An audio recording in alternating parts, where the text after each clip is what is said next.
Rien du tout.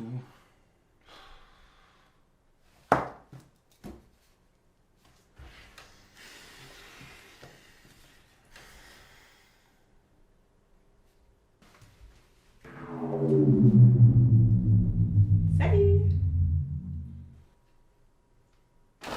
Oh, t'es qui? Je suis Asma et je viens du futur. Et je suis là pour t'aider à réviser ton devoir de bio. Parce que si jamais tu rates ton devoir demain, il va s'en suivre une suite de catastrophes mondiales qui va provoquer la fin du monde. Ah ouais, quand même. Je vais t'aider à comprendre le fonctionnement du cerveau à pleine puissance. Content? Bah...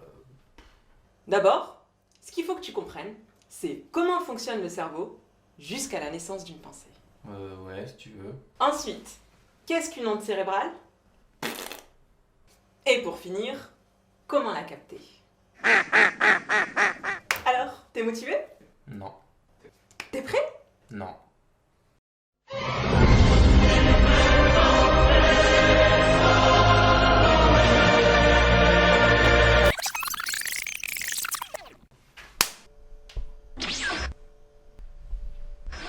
T'inquiète, je t'expliquerai. Tu sais que le cerveau est le principal organe du système nerveux des animaux. Tu sais aussi que l'homme est un animal. Donc, le cerveau est le principal organe du système nerveux des humains. Le cerveau régule les autres systèmes d'organes du corps en agissant sur les muscles et les glandes et constitue le siège des fonctions de reconnaissance cognitive, des reconnaissances émotives, sensorielles. Ce contrôle centralisé de l'organisme permet des réponses rapides et coordonnées aux variations environnementales. Par exemple, s'il fait chaud ou froid. Les réflexes, schémas des réponses simples, ne nécessitent pas l'intervention du cerveau. Toutefois, les comportements plus sophistiqués nécessitent que le cerveau intègre les informations transmises par le système sensoriel et fournisse une réponse adaptée. Jusque-là, tu as compris? Bon. Le cerveau est une structure extrêmement complexe qui peut renfermer jusqu'à plusieurs milliards de neurones connectés les uns aux autres. Les neurones sont les cellules cérébrales qui communiquent entre elles par le biais de longues fibres protoplasmiques appelées axones. L'axone d'un neurone transmet des influx nerveux à des cellules cibles spécifiques situées dans des régions plus ou moins distantes du cerveau ou de l'organisme. Le cerveau et la moelle épinière contiennent un réseau neuronal qui contrôle le système nerveux autonome, les réflexes. En plus de s'occuper du système nerveux autonome, il contrôle aussi la régulation hormonale et l'activité des muscles lisses et du muscle cardiaque, la digestion, la respiration, la salivation, l'envie urinaire, la sueur ou l'excitation sexuelle. Donc, maintenant que l'on a vu le système nerveux autonome, on va se pencher sur les fonctions dites réfléchies. Ces millions d'agents qui sont organisés en 5 niveaux ordonnés. Les modalités sensorielles. Elles concernent 7 sens. La vue, l'ouïe, le toucher, l'odorat, le goût, l'orientation spatiale, fournie par l'oreille interne, et la proprioception. Le sens qui fait que nous connaissons la position de nos membres, même les yeux fermés. Les concepts. Ces préceptes sont vérifiés par le cerveau dans une sorte de base de données de la vie passée. Celui-ci vérifie si ce sont des choses qui perdurent, qui se répètent, qui vont toujours ensemble, ou au contraire, qui s'excluent, ou encore des préceptes qui sont uniques et sortent de l'ordinaire. Pour chacune de ces choses, il crée un concept qui va rester dans notre mémoire un certain temps, quelques secondes si le concept ne s'avère pas utile. Toute notre vie dans le cas contraire. Les proto-pensées. Les proto-pensées sont des phrases qui articulent des concepts ensemble. Attention, il s'agit à ce stade d'un langage non verbal, comme par exemple un chien qui porte un os dans sa gueule et qui pense à pencher la tête pour franchir les barreaux d'une grille pour que l'os puisse passer. Si tu veux, les proto-pensées ne sont pas permanentes, elles existent pendant peu de temps. En réalité, il s'en forme des milliers à chaque seconde dans notre esprit, la plupart complètement idiotes, et seules quelques-unes perdureront assez pour devenir de véritables pensées. La délibération. Les agents de ce niveau s'intéressent aux proto-pensées qui font quelque chose ou qui ont pour but de planifier des actions. Les concepts centraux du niveau délibération sont en effet des buts et des sous-buts. La conscience. Les 4 niveaux précédents sont tous des niveaux inconscients. En réalité, la conscience contient une sorte de filtre à pensée qui évalue l'intérêt des pensées par rapport à des buts et qui sélectionne 6 ou 7 idées qui vont être analysées en profondeur. Lorsqu'une pensée est sélectionnée pour faire partie du groupe, des élus, elle devient consciente. Tout simplement parce qu'elle est traitée par des agents du niveau conscience. Et maintenant, on va voir comment se forme une émotion. Lorsque notre œil voit, un signal électrique est transmis vers l'arrière du cerveau. Le signal ne s'arrête pas là. Un autre signal part dans les neurones et encore plein d'autres. Et au travers de ce réseau, la pensée se fait. Quand on parle avec des gens, il y a sans cesse des éléments nouveaux. Et parfois, le courant ne passe pas assez longtemps dans un chemin en particulier et on oublie ce que l'on avait à dire. Oh, t'as compris ? Non, ouais, les connexions, les neurones, c'est pas faux. On continue alors. Non.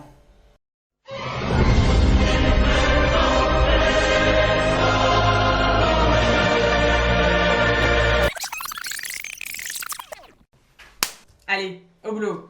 Maintenant, je vais te montrer ce qu'est une onde cérébrale. Concentre-toi. Le cerveau humain est composé de milliards de cellules cérébrales appelées des neurones. Ils utilisent l'électricité pour communiquer les unes avec les autres par le biais des synapses. La combinaison de millions de neurones envoyant des signaux produit immédiatement une énorme quantité d'activité électrique dans le cerveau. La combinaison d'activité électrique du cerveau est généralement appelée une onde cérébrale. Mais qu'est-ce qu'une onde ? Alors, une onde est une perturbation qui se propage. Plus souvent, on appelle onde toute répétition périodique d'une telle perturbation. Exemple. Quand tu jettes un caillou dans l'eau, les vagues produites sont des ondes. Il en est de même pour la voix ou la musique. Le téléphone portable que tu possèdes émet aussi des ondes. Pour ton cerveau, c'est la même chose. Une onde est caractérisée par le temps et son amplitude. Elle est exprimée en hertz. C'est le nombre de pulsations par seconde. Il faut que tu saches qu'il y a différents types d'ondes. La fréquence de nos ondes cérébrales change en fonction de nos états mentaux.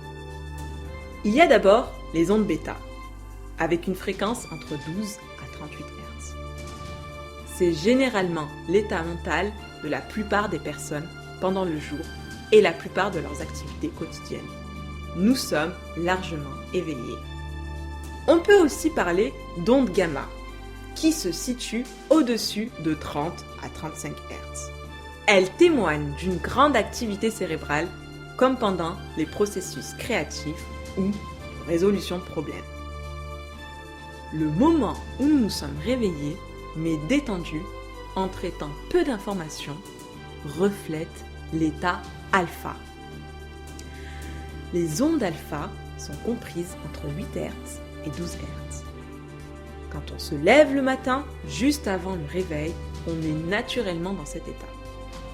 Et qu'en est-il du sommeil ? Il y a d'abord les ondes θ, comprises entre 3 et 8 Hz. C'est un état de sommeil léger ou de relaxation extrême. Enfin, il y a les ondes delta, avec une fréquence comprise entre 0,2 et 3 Hz. C'est l'état de sommeil profond, le delta est l'onde la plus lente.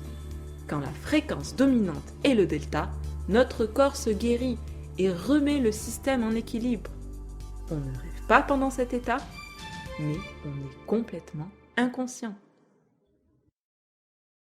Alors, comment le cerveau émet des ondes ? Il émet des ondes par le cumul des signaux électriques. C'est ce qu'on appelle de l'électromagnétisme. Quand un courant électrique traverse un fil, celui-ci émet des ondes. C'est un champ magnétique. Ce sont les courants électriques qui produisent un champ magnétique. Que ce soit un fil électrique ou un aimant, il y a la présence d'un champ magnétique. Le champ magnétique constitue l'espace autour de l'aimant. Il se mesure en Tesla. Regarde cette boussole. Quand on approche un aimant, elle s'oriente vers celui-ci. Il en est de même pour un courant électrique. Ton cerveau se comporte de la même manière, mais les champs magnétiques produits par le cerveau sont extrêmement faibles. Ils sont 10 milliards de fois plus petits que le champ magnétique terrestre, c'est-à-dire les picotesla. Les ondes du cerveau ont une fréquence très courte, quelques hertz, et une faible puissance, quelques microvolts. L'intensité d'un courant est plus intense dans une région du cerveau si celle-ci est suscitée.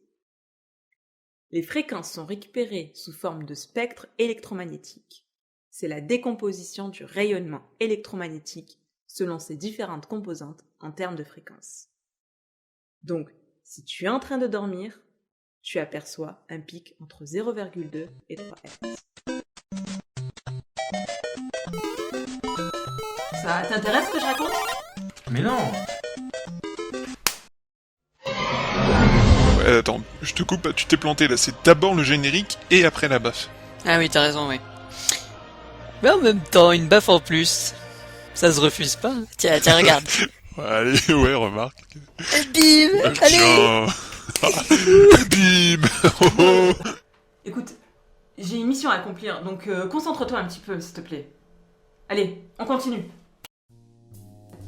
Pour pouvoir capter les ondes cérébrales, nous avons besoin d'un électroencéphalographe, appelé aussi EEG. L'EEG mesure l'activité électrique du cerveau grâce à des électrodes placées stratégiquement sur le cuir chevelu, sur les régions préfrontales, frontales, centrales, pariétales et occipitales. Le signal capté dépend de la synchronisation des neurones sollicités au moment du passage du message.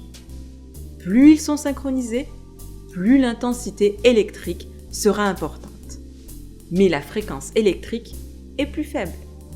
À l'inverse, moins ils sont synchronisés, plus l'intensité est faible et la fréquence élevée. Dans le domaine médical, l'EEG est utilisé pour déceler des pathologies cérébrales ou confirmer un dysfonctionnement supposé. Le signal ainsi capté est ensuite converti et traité par ordinateur. Lors de l'interprétation, il faut faire surtout attention à la polarité des ondes, leur forme et leur latence. Une deuxième méthode de captation est récemment apparue. Terminez les électrodes sur tout le crâne. Désormais, l'EEG peut se présenter sous la forme d'un casque qui ne nécessite plus que quelques minutes de préparation. Et c'est aussi plus confortable. L'utilisation est également différente. Tandis que l'EEG est utilisé dans le domaine médical, le casque est utilisé pour une utilisation plus globale. Faire en sorte que notre cerveau devienne une véritable télécommande. Le casque fonctionne grâce à des algorithmes de détection pour analyser les émotions et les expressions faciales. Comme le cerveau est un organe qui est propre à chaque individu, comme une empreinte digitale, il a besoin de faire un ajustement de sensibilité afin de pouvoir capter l'intensité des messages nerveux transmis et les zones stimulées.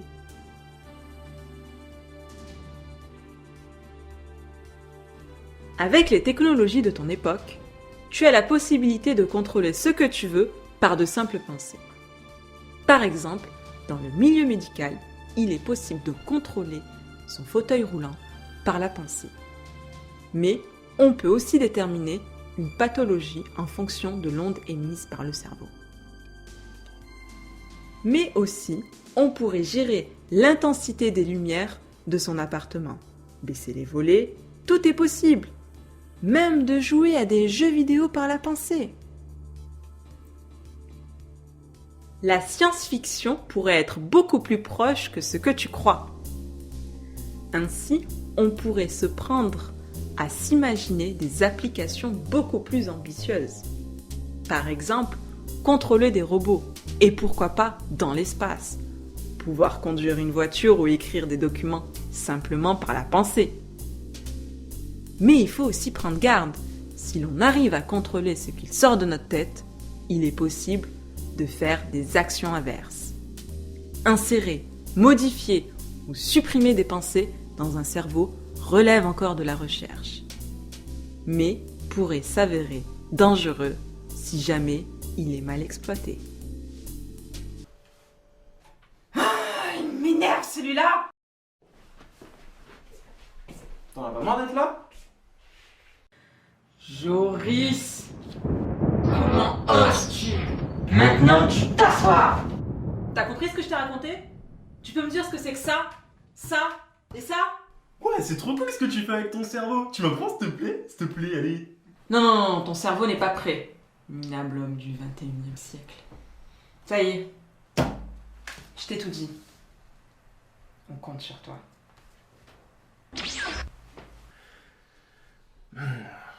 Si je peux pas le faire, je vais inventer un gadget qui pourra interpréter les pensées et me permettre de contrôler tous les objets, tous les humains, tous les animaux, toutes les machines. Je vais détruire la terre entière, tous les petits animaux, sauf les petits chats, j'aime bien les petits chats. Tous se plieront sous ma volonté. Ce sera la fin du monde.